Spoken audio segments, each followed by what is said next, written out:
What's up, Internet? This is Rambling Josh, and you're watching the final episode of Let's Play Ark the Lad 2. Today we take on the Dark One. The first thing we gotta do is choose a party, though. Obviously, Choco is important, but we're gonna go with some secondary characters other than that. We're going with Fujin instead of Raijin, Lisa instead of Shanti, and then aside from that, we could go with Deekbek. He's a good choice. But I think we're going to go with Iga and Poco, I think. Yeah, Poco instead. Now, unfortunately, this whole fight is exceptionally long, so I'm going to have to go with Super Speed mode. I don't know if you saw it there, but this guy has like 4,500 health, roughly. So anyways, the key to this fight is level 3 Vanish.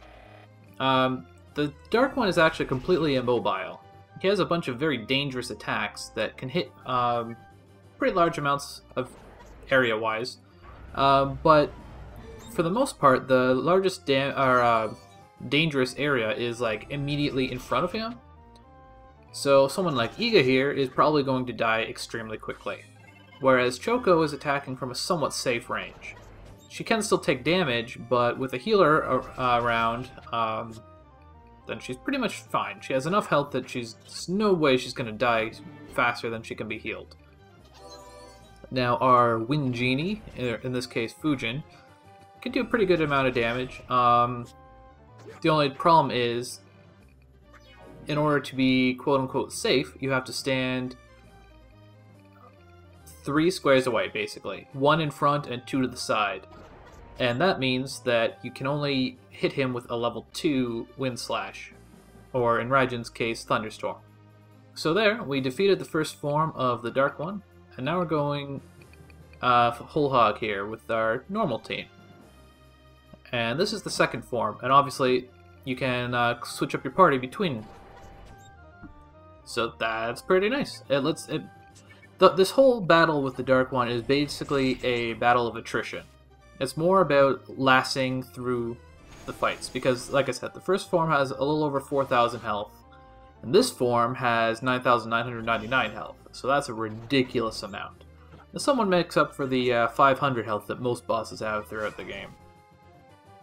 So, the ability to switch in characters who are fresh, I suppose you could say, who were not in the first fight, is quite helpful.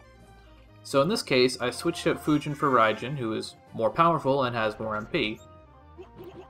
And, yeah. Unfortunately, Gruga... melee characters aren't particularly useful in this fight. One thing I also did that you may not have noticed is at one point I unequipped the Goddess Prayer off of Lisa when the first boss was low on health, and it's now equipped on Shanti. So Shanti has effectively infinite MP between the Goddess Prayer, the Refreshing Boots, and the Mystic Dress. So, still though, Choco is doing most of the damage with her Vanish. She's at a safe range, she's not really going to take much damage, if any. Raijin is able to do some damage from his 3 square away spot, but Fujin didn't run out of HP, or MP rather, by the end of the fight, but this fight is much longer, so Raijin is going to end up running out. We can keep him topped off with magic apples, though. When no one needs healing, that's a good job for Shanti to do. Gruga is basically just suicidal. It's just do as much damage as you can before dying. And Ark is mostly around for buffs. Might Mind is particularly useful on Raijin and Choco. It makes the fight go a lot faster. It's useful for some healing as well. I tried using a little bit of Magic Shield for this fight. Magic Shield's an interesting ability that it completely negates one magical effect on you, which is nice because this guy has some pretty powerful magic. But the problem is that it also means that it can also catch beneficial spells. So if you're trying to heal and you have Magic Shield, it's not going to work. If you're trying to buff and you have Magic Shield, it's not going to work.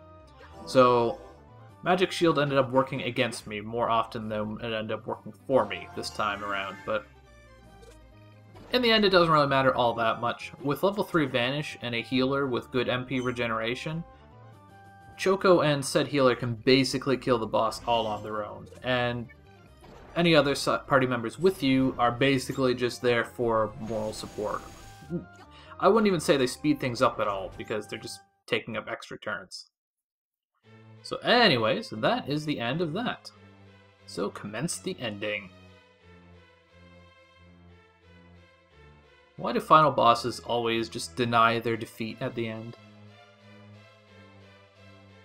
Yeah, that's what he just said. I don't know. Oh hey, it's Kakuru. I guess she got like absorbed by him, right? Well, that's certainly convenient.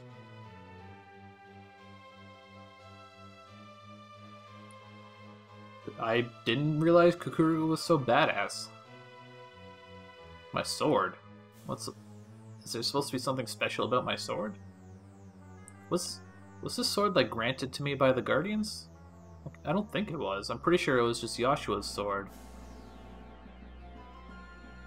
Why would you say that? What makes you know that, and why would that be the case? I guess it's more dramatic? I don't know. I like how these Guardians all have their own little, like, pop-in animation. It's kind of nifty. That doesn't sound like something a hero should be saying when he's vanishing the darkness.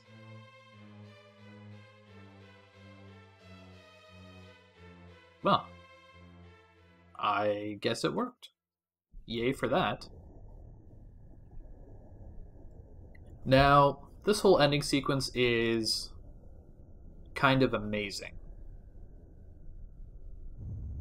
It's basically one of, if not the best endings ever, in my mind. Like, it's easily one of my favorites.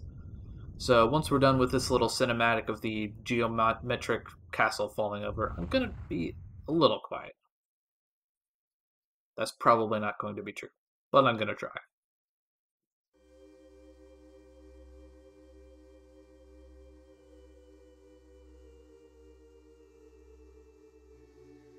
Are they dead?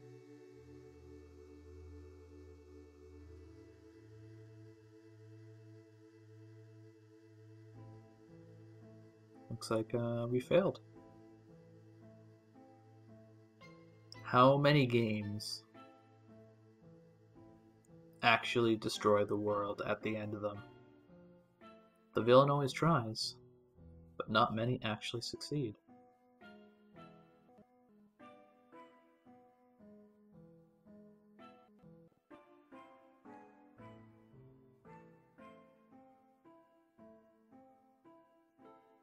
The world looks pretty bleak. Drowned bodies is pretty, yeah.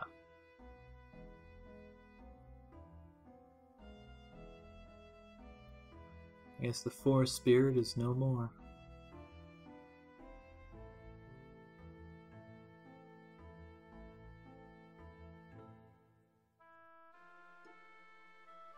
This tree feels very, like, symbolic. That guy's still crushed under his rock.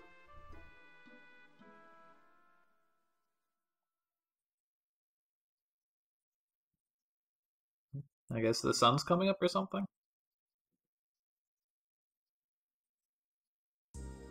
Oh, we're okay. This is almost happy music. It's more like, yay, we're not dead, but the world is destroyed music.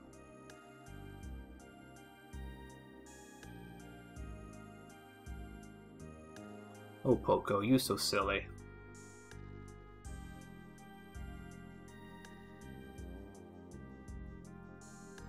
Wait, is Tosh underneath that rock somehow? I like how Gogen's like, well, that was a lot harder than the last boss. It's very amusing to me. Even Deekbeck and Choco are okay. I'm not sure how Choco teleported, but whatever.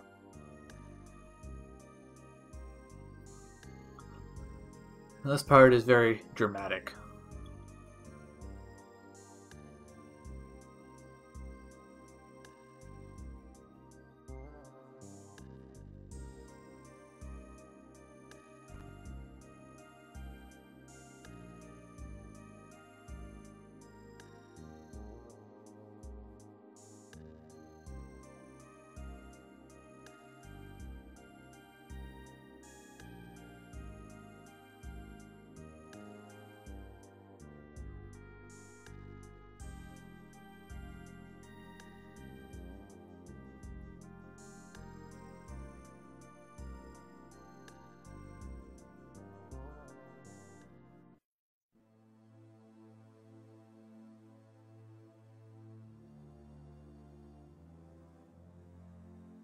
This music is amazing, by the way.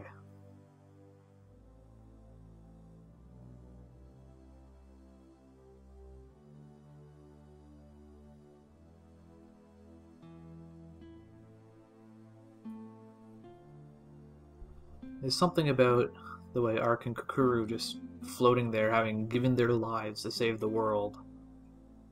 Combined with this music, it just kind of gets to me. Like, even after death, they're like, don't be sad. The world might be destroyed, but we kind of saved it.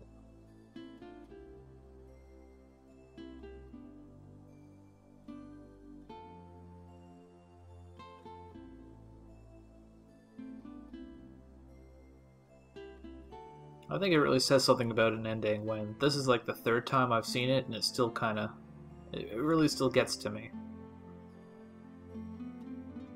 It just goes from like utter depression to like this uplifting kind of hopeful thing. You just see Ark and Kukuru floating there together. They're just like thrust into this role of like the saviors of the world. They gave their lives for it. But anyways, this is the part where I talk about the game. So, Arcalad 2 is a really weird one, especially now that I've completed this Let's Play of it. The first time I played through the game, I was just in like utter amazement. Like, I thought the first Arcalad game was okay, but not great. But then they just stepped it up into overdrive for this one, and it feels like a real game. Like, they took a pretty decently fun little engine and a nice starting storyline, and they turned it into like a big full-scale game. Like, this thing took me, I think, 54 hours to complete. That's nuts. I mean, the first time I played through the game, I kind of felt like, wow, this is amazing. This is probably one on my like top 10 list of best games ever, which is saying a lot, obviously.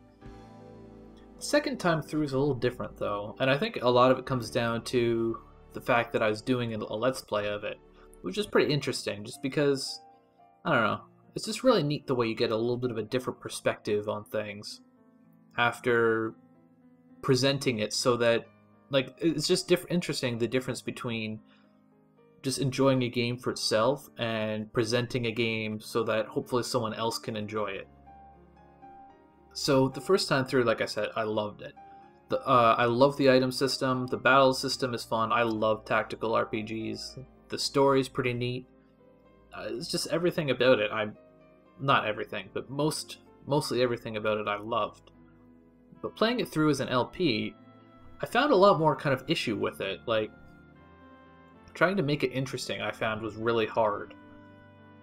I'm probably going to talk about this kind of stuff a little bit more after the fact in some form of like post-mortem.